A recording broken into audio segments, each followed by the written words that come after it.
And we want to bring Mark Gray into the conversation. He's a sports journalist and radio show talk host. Mark, welcome to the broadcast. Good to be here. We've been looking back all day today, reminiscing and really thinking about what a great man he was and what a great life he had. You know, we often throw the word great around when we talk about athletes, but Muhammad Ali personified greatness both in and outside the ring. When you consider this guy had the strength to endure the physical punishment of a boxing game where they fought 15 rounds. Today, everybody fights 12 rounds, and the old school boxers will tell you those last 3 rounds, in many instances, were the difference between life and death, and he persevered through that. And in many respects, the way that he fought for injustices around the world personified the strength that he showed, even in defeat against Joe Frazier the first time coming back, and in victory against George Foreman with the rope-a-dope.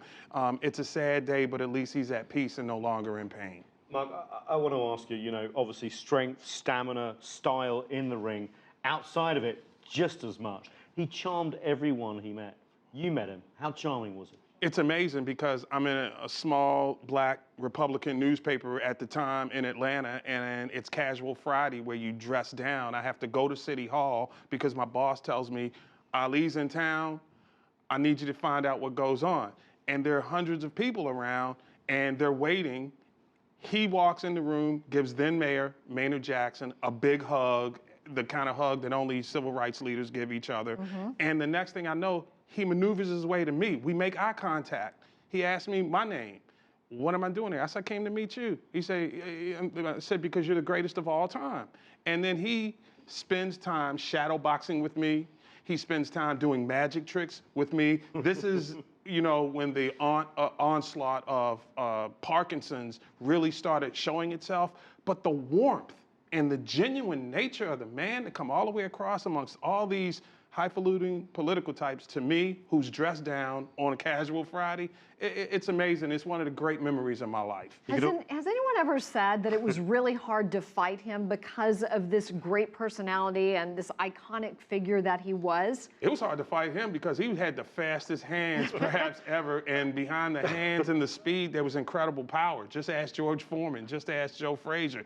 Ask a lot of the guys. But separating that, you know, thinking, do they really want to get in there in that ring and take out the greatest? I think some did. I think that early you had the Sonny Listons who really didn't appreciate the fact that he had converted into the Nation of Islam, became a Muslim, changed his name. I'm going to call you Clay. That was your given name type of stuff. I'm glad you said that, Mark, because we're paying tribute to the greatest today. But for a long time in America, he was vilified. Yes.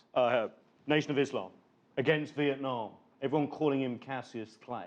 But he managed to turn that image around. Is it because America changed because of him?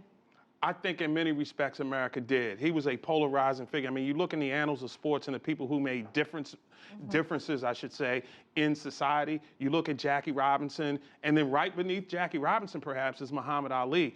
Their strength of their convictions, their ability to be gracious in defeat, and to have a genuine warmth about making a difference in the lives of other people. They just don't make people like that. And the world is a better place, and it really underscores the impact that sports can have in society as a unifying front. So he was really able to disarm a lot of people and a lot of his critics with his charm, personality, warmth, and his beliefs, and the fact that he had real conviction about something. And his ability to communicate. You know, we often look in America at Ronald Reagan as a president as a guy who was able to communicate.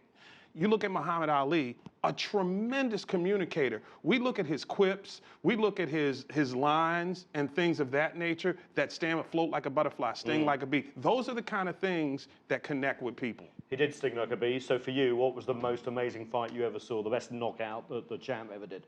I think for me, it has to be that Thriller in Manila. Well, I'll take that back. It'll have to be George Foreman because of the rope-a-dope. He took eight rounds of enormous punishment from a vicious puncher. The guy who preceded Mike Tyson in that regard had enough strength to knock him out. And to me, that defined his strength, not only as an athlete, because there was a will of a man that came through in that fight, and it really changed history. Oh, well, Mark, you add so much on this really important day in history, and we're so glad to have you here. Glad I could share my perspective. Rest in peace, champ. Oh, thanks so much.